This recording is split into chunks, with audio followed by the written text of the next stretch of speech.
that so sincerely. The folks that I'm about to bring on stage know this. I was lucky enough to see this when it premiered at Fantastic Fest last year in late 2023, and I've been fully obsessed with it ever since, and now every single time I rewatch it, that obsession just grows. So probably goes without saying, it's a real joy and honor to be standing on this stage and getting to talk to some of the filmmakers behind Strange Darling with you.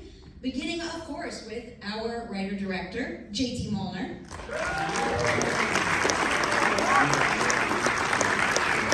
Congratulations yet again. Please join me in welcoming Willa Fitzgerald. Congratulations. And we also have our director of photography, Giovanni Ribisi.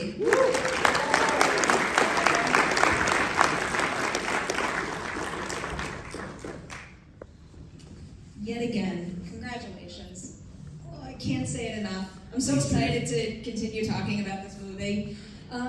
JT, I'll throw this question to you first, but both of you can jump in if you'd like. I just brought up that I saw this in September 2023 at Fantastic Fest, and I feel like the second I saw it, just something clicked, and I knew immediately that what I just witnessed was something special, and I couldn't wait for the world to experience it. When did you know how special your film was? Was it while you were making it, or at some point along that lengthy release process? Hopefully, as a writer-director, you always think at the beginning that the film's really, really special. And to me, I knew we were doing something that would be special to me, and to us, hopefully. But I didn't know whether it would connect with other people and be special to them, and I try and free myself from that burden of hoping, because as an artist you just make something and hope it can be special to you, and it really feels good if it connects with other people. So when you felt the way you did, and when the audiences at Fantastic Fest felt the way they did, it was a really exciting time for us, because that was our first test run, and it felt really, really good. And so over the course of this last year, as the movie's rolled out, and other people have felt similar ways to the way you do, it's just been a really nice extra added bonus to the whole process. Love hearing it. Do either of you two have a memory when it kind of clicked and you felt what it meant to viewers out there? Go ahead. Oh, me? Oh, okay. Well, I mean, I think from the first time I read it, I think it was really clear to me that it was a very singular script. I definitely never read anything like it, and that's a rare experience. I think most people could attest to that. I feel like most scripts, aren't as distinct as this script was. And I think that every day that we shot it on set, I was just kind of confirmed in my feeling of being like, oh, we're making something really exciting and really different and really special. And it's just been amazing to see it find its home with all of you who are watching the movie and talking about the movie, because that's the stuff that we just dream of happening. And definitely did. I'll add one for you, Giovanni. When I was standing in the door right there and your name came up on the screen, I heard everyone applaud. Oh, really? There's a special connectivity there. Very well deserved. I'm going to come to your beautiful work in a moment. But JT, I want to talk a little bit about writing this script, and I'll give you one of my favorite questions in the world to ask. What was idea number one for you, the thing that started all of this, but then also did you have a break story moment on it, something you came up with along the way that made you think, it is whole and ready to be made now? It all started with the singular image of the final girl running through the woods. So the opening, the semi-opening shot of her running in slow motion through the woods came to me first with that song playing, strangely. And Love Hurts isn't my favorite song ever, although I love Emmylou Harris, but it was just something I was thinking about in a stream of consciousness sort of way as I was, going about my life, and I couldn't get that image out of my head, and it was sort of the archetypal final girl, Laurie Strode from Halloween, and I could see her, everything she was going through, and I was wondering why I couldn't get that image out of my head, and it felt very traditional and tired, but also fresh, and I didn't know, at first I did not know what the angle was going to be, or why that may become a script. And so as the course of months went by and I kept thinking about that image and that final girl, it could have died on the vine, but I finally came up with a different approach, which is finding a way to give her a different dimension than we'd seen in those other films. And the different dimension ended up being the Electric Lady. And that's the moment when I realized who she was going to be and who I wanted to tell the story about. It all sort of clicked, and then the script, in many ways, wrote itself. Like I was thinking about it for months and months and months, and once I wrote it was very quick, and it was really enjoyable writing process, the typing portion of it, which usually that part is miserable for me, but this was a really easy and enjoyable writing process. All right, Giovanni, now I'm going to go to you with bringing that script to screen so beautifully. Actually, first, I kind of want a broader view of your work as a director of photography, because I feel like so many people out there obviously know you for your work on camera, and when folks see this movie, everyone's like, I can't believe he shot that film, and it is your first feature, so I'll ask you a two-part question about that. Do you remember the very first moment when you discovered you had an itch to work as a cinematographer? And then also, what was it about JT's script that made you think, like, this is the right first feature for me? Yeah, I mean, I don't know if I remember the first moment, but it was always just, as a child actor, it was always just something that was interesting, this mechanism on a set that I worked next to for at a certain point, I mean, I've been an actor for 40 years now, and it was always just this fascinating thing. And I think years ago, I had a visual effects company that my partners and I grew, and we ended up selling. And there was a moment that I had where I could sort of step back and kind of go, what do I want to do with my life at that point? And I just sort of, without really questioning, I just started shooting, and that was, I guess that was about 15 years ago. And then so over the last 15 years up to this, I was working on and shooting, directing, and shooting commercials and music videos and all that. Like, truly, like an exquisite eye. I cannot wait to see what you do, even well beyond this wonderful movie. For both of you, I am curious to hear a little bit about your experience kind of developing the visual language for the movie, because I was reading that you had something like 4 or 5 months to prep. I think it was due to COVID, so can you maybe tell me what is the biggest difference between how you two originally pictured the movie looking at the beginning of that period and then what you settled on at the end? It seems like the prep process was actually years in a way, because Giovanni and I became friends because we loved cinema, and we had a shared love of certain types of movies, and we were watching a lot of movies over the course of our friendship over the couple of years before I sent him this specific script. And he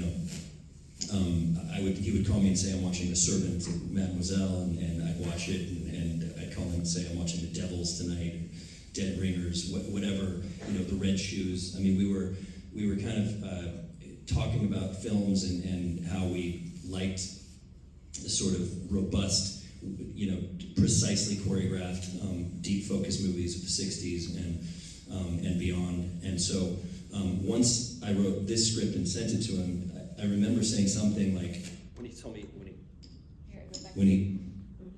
he liked it, I remember him saying something. I remember saying something to him like, "This is that movie we've been talking about." And so when he read the script and we started, and after that we were able to spend a huge amount of time that you normally don't get on a movie of this budget, just because Giovanni had the infrastructure and he had the place and he had the equipment, and he was able to test film stocks, and so we were able to spend a lot of time, the amount of time that most people spend on a much bigger budget movie preparing this. Thank you very much. Voila. Giovanni, anything you want to add to that part of the process? It was just such a joy. It was like a honeymoon period for me, at least, and it was also, I think that there's something to be said, for me with JT, and something that they don't. About our honeymoon? That they don't really teach in film school. Or maybe they do. I don't know, because I haven't been to film school. But it's that, you know, at least what I've learned, you know, from 40 years, and it was Elia Kazan used to say that 75% of filmmaking and being a director really is attitude, and the other 25% is talent. And if you have this much attitude, in other words, if, you know, then you're, it's hard to focus that.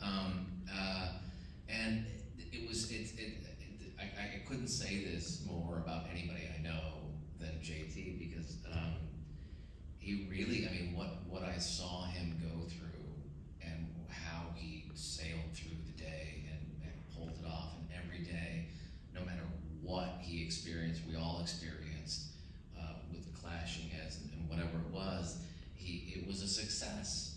It was, we made our days, and I think what we were shooting was looking great. And needless to say, Willa, I mean, and the performances in this. I mean, honestly, there were points where I was like, I honestly didn't see how we were going to finish it, you know. But he was truly a captain in that way, and that is such an important factor within the creative experience of a film, you know. So. Yeah. Without a doubt, I'll jump off of one thing you just said there, Willie. Your performance in this is just, like, you know how I feel about it, like top tier. No matter what ultimately happens over the next couple of months, I hope you know that you delivered one of the very best performances of the year, and it's definitely one that's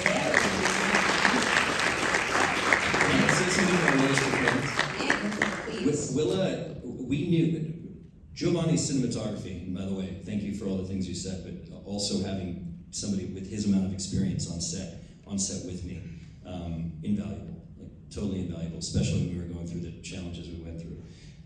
When I was watching the work that he was doing and watching what we had in our heads come to life, I knew it was special. And when I saw what she was doing on screen, I knew it was special. And then there were other people, the challenges, there were other people that we were sending it to in LA who were telling us it wasn't special. So that was a really weird time for me, because I was thinking, there were plenty of people who thought it was special, but there were a few who didn't. And a few of those people were in some of the positions of power, and I started wondering if we were crazy, you know? And so clearly, we weren't crazy. When you watch what she does in this film, I'm just so proud of you and everything you did, Willa. It's amazing, and I think this film, you know, doesn't work without a central performance like that and a performance like Kyle's. And I should also say, you know, I think that to that point, and maybe I think JT and I have been we've been wanting to be discreet about that specific experience. But you know, fuck it. The cat's out of the bag now. No, you know, so, you know, everybody here, you know, we got shut down twice on this movie because the folks back home were expecting something else. And to fast forward, and to their credit, after the first test screening and after they saw how an audience reacted, the next day, there it is, the next day they gave final cut to JT. And so again, these are people who, they're you know, I've been probably in their shoes and been as concerned and neurotic about certain things, projects that I was on. But I guess it speaks to, you know, what JT did really was he had a movie that sort of read as possibly a horror final girl thriller that was so exquisitely and brilliantly and elegantly thought out and structured. And then for that 5 months, we said, okay, so that's part of it is taken care of, more or less. We're going to do something that's as provocative and creative and art house or whatever that is as we can, to bring a sort of elegance to it, I guess, right? But yeah. And Bill Block gave us Final Cut, by the way, at Miramax. So when I say there were powers that be who hated the movie or whatever, it wasn't Bill. I mean, he was They just had expectations. he was disconnected from. I mean, he's the studio head. So but there are people assigned to the project, and sometimes there were a lot of people who telling us it wasn't great and telling Bill it wasn't great, and he was always really nice about it. But once we tested, a testament to him, Bill Block, is that so many people will not come around, and Bill was like, I believe in this movie now. I see what you're doing with this film. I sat with an audience and watched the movie, and he became like our greatest ally leading up to the festival premiere and all that. And once he parted ways with Miramax, it was definitely a sad day for us at that point, because we had gotten used to him as a great ally. Can I say one more thing? Sorry. Absolutely. So, I mean, and this is about Willa as well. You read the script, and it's, as a producer, you go, wow, this is incredible. I mean, within 15 minutes, I was calling JT after reading it, and it was 10 o'clock at night. He was at his own birthday party, and I took him away from his birthday party. It was one of like walking away from the birthday We were party. trying to have a conversation about, I was trying to, you can go, oh, this is, the next, hot bimbo chick playing this role. And when they saw dailies, they had, Willa had done this amazing character that was based in something real and a history, and something that was haunting and haunted. And I think it was just sort of like, it was jarring, but it was just not what they were expecting. So anyways, yeah, it was, I was gonna say a lot more. Go again, Jesus, this is embarrassing. That's why I left mine on the floor. I'm so used to being up here spilling water all over the place. I just don't do it anymore.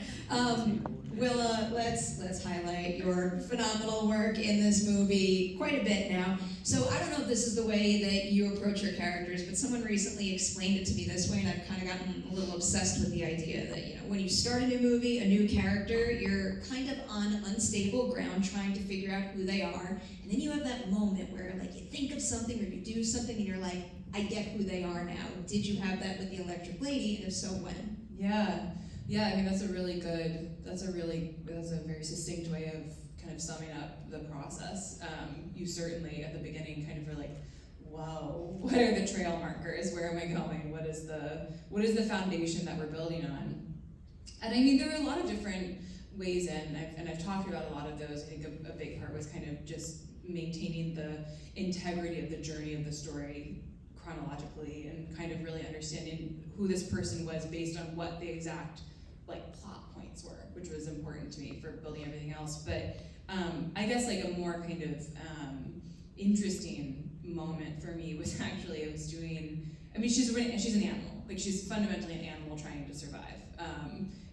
That was always really clear to me. And I think there was a moment.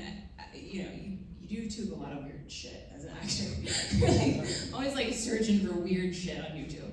And I was looking at raccoons, and there was this one particular. This one's new for me. Please don't go on. And there was this one particular video of this raccoon that had been cornered in this garbage can by this man with a broom. And I don't think I ever told you this. And the raccoon is just trying to survive, and then you realize that there's a baby in there, and it was just the pure need of this raccoon, and the total impersonal nature and non-moral judgment of this raccoon attacking that man was really foundational for me understanding why she does what she does. Because, some people have talked to me about the lady and they're like, so let's talk about playing a sociopath. And I'm like, 100% she's not a sociopath. And if you think that she is, then we are watching different movies, which is fine.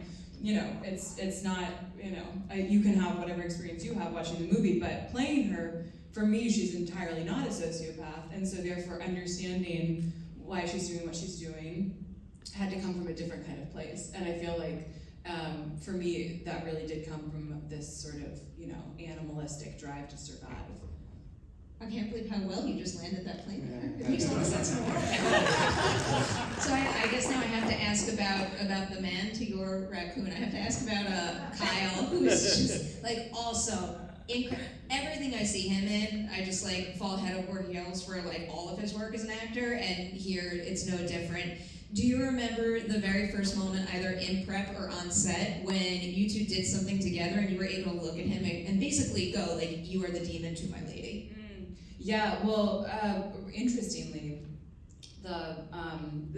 all of the stuff in the hippie house is what we shot first. So the first stuff I really did with Kyle was, the icebox stuff, him hunting me, and then the whole monologue to him in the icebox and everything that happens after.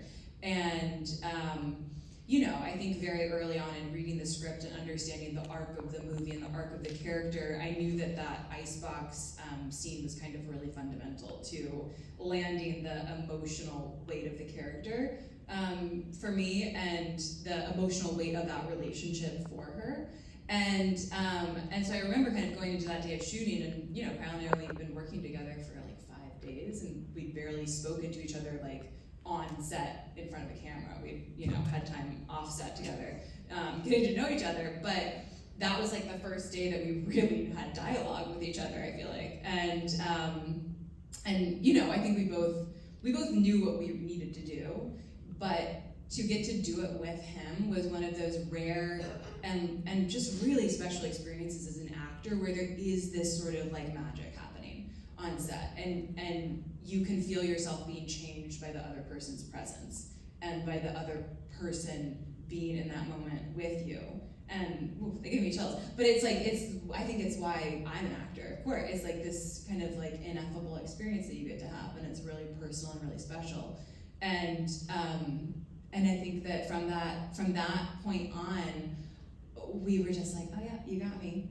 And it gave us this fantastic foundation for a ton of other stuff that was hard in a ton of other different ways. Like the motel room, hard in a whole other set of ways. The wood stuff, whole other set of ways. The car was just actually fucking fun. It was written really well. It was like, after everything else we'd been through, it was just easy. We were just like in a car chatting. Like it was just like, it was so easy. I remember us just being like, I can't believe we just get to like talk. We were worried about your lungs that day. Oh yes, a lot of cigarettes, a lot of drooling. But yeah, he's fabulous. I feel very lucky to have gotten to do this with him. He's one of the best, and I love like the 1, 2, 3 punch he's having right now between this doing really well, Dinner in America having like a little bit of a resurgence, and then also his A+ opening for Smile 2. If any of you haven't seen those two movies, go and watch that after this. Kyle Gallner, everybody. Seriously. I'll throw this to you, JT and Willa. It's actually from our conversation last year, and it's something that I've been eager to follow up on ever since. You were telling me about your collaboration, and you mentioned that maybe 3 or 4 times during the shoot you thought you had what you needed, but then Willa spoke up and said she wanted another take, and you told me that every time she did that, that is the take you used in the finished film. Now that we have all seen the finished film, can you give us maybe an example or two of a time she did that? Well, that was a different cut. After the Fantastic Fest, I did a whole new cut with all my takes. No, it's very, very true, and it was one of the great joys of my life was working with Willa. This whole cast it was a really great experience working with this cast and learning Kyle's language, Willa's language, and Barbara Hershey, Ed Begley Jr. The directing actors on this was really amazing, and Giovanni talks about. We were both talking about how tough this situation was, and Willa talked about how tough it was. That it wasn't about the interactions between us. It was really a rewarding experience working with these actors. And Willa would take direction so well, and we talked about the lady ad nauseum for the week that she was there before we shot. We went to dinners. We had discussions. It was by design that there's no backstory explicated in the movie. Like, we just wanted everything you could find out about her emotionally to be in the present in that 24 hours. However, Willa and I knew everything about where the lady had been and where she'd come from, and you can tell that she knows exactly where she came from in every bit of that. So as we were getting into the film, I knew that nobody knew this character or loved this character more than Willa.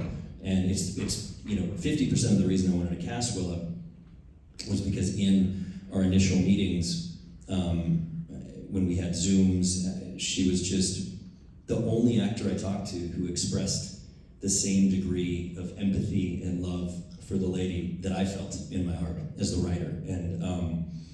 And so she felt that. And when we went into those scenes, I had a really specific idea of how I wanted her to be in those scenes, which I always go into a movie with very specific ideas, and I would explain those ideas to her, and she'd do the scenes and do it exactly how I asked. And there were 3 or 4 times during production where she'd be like, I need one more, and I was like, I promise you don't. And I was trying to just give her confidence, because I'd seen amazing work already, and I knew I had what I needed.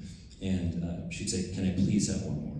And of course, we would give her one more. And it is true, every one of those times, I think it was probably 4 times, and I can remember specifically what they were. Those are the takes we used, and the one that really comes to mind is you in the freezer, and the sound guys getting very, very upset with us for not warning them. When you scream after spitting the chunk out. That's bad form not to warn the sound guys. Yeah. So sorry to the sound team, but no, that's very true, and that's one of the greatest things when you work with somebody, having them be able to take direction and feed it, and fit into a specific vision, but also bring their own creativity and their own knowledge of the character and intimacy with the character to the screen. And I was just very grateful for those moments. I have to wrap with you. It breaks my heart. If anyone saw my face turn into a frown, it was because this is almost over, but I wanted to make sure to at least ask you all a question about that ending. Willa, we've spoken about this scene, and it is one of the most appropriately excruciating and upsetting death scenes I think I've ever seen. It's really something else. So for each of you, Willa, what do you have to do to prepare for a moment like that? JT, what is it like figuring out the length of a scene like that? And then Giovanni, how do you figure out the right angle to capture her performance as well as you do there? How do you prepare? I mean, I feel like dying on camera is one of those interesting experiences where you've certainly never died in real life. And therefore you really have to kind of extrapolate from some witchy places. But I do think that I believe because we only shot it twice, and I believe that the one that we shot on the last day of filming, and it was the last thing I shot as the character. And that was one of those experiences where this character had meant so much to me, means so much to me, and to say goodbye to her in that way, in that moment, was profoundly moving to me, just as a person, not even as an actor. And also by that point, I had already been inhabiting this character for 5 weeks. I knew everything that I felt I would get to learn about her in that time. And it was just kind of the perfect opportunity to sort of literally leave it all on the table. And I think that sometimes you just get lucky like that, and you kind of get to have that sort of full circle moment of just ending at the end. It's truly exquisite work. I still can't get over it. Yeah. It's the most important scene in the movie, because without it, you lose so much of her humanity. And so that, to me, that was the most important scene in the movie, and it was all about casting somebody who could do it, because we were just locking it off. I really didn't until you did it, but I had a good feeling that you could. No, it was incredible. And then, of course, it was the most stressful time for a director doing something like that, because the DP has such a challenging job, and the actor has such a challenging job, and then you have to just hope it works. Yeah, I mean, I guess we were running and trying to find a window of light where it was, you know, the framing, the sun was in a specific place, and then you know, everybody's organizing, and we're tilting the camera down, bringing it back up, locking it, running back to the van, and Willa's like suffering all of that with us, and just being so patient, and then yeah, it was you know, I remember we rolled out, and it was kind of like the timing, everything seemed to just work. The rollouts in the movie at the end. Yeah, of the and it was just like that we got what we needed. It felt rhythmically right, and then JT and Chris Bell, the editor, did, I mean, incredible what they did with it, and yeah, and then the soundtrack as well. That's another thing. But I guess We shot no coverage, by the way. We shot her, yeah, that was and we knew how gorgeous it was, and it was written that way in the script, and it, like, Giovanni pulled it off, she pulled it off, and everybody, like, they were calling from back home, and they're like, you shot coverage, right, in case we need to do, like, a back and forth, do something else with the final scene, and I was like, sure. Well, it was, my answer was, we literally did not have time. You know, that was the final, and nobody was going to give us more time, and so yeah, it was a blessing. Like that was it. It was a blessing. Yeah. We had nothing to cut away to. Yeah. Where you landed with that is just so utterly perfect. Again, congratulations, undeniably one of my favorite films of the year. Congratulations on Strange Darlines. Thank you, Perri. You're our favorite. Don't you all love Perri? I know. Give her a hand, too.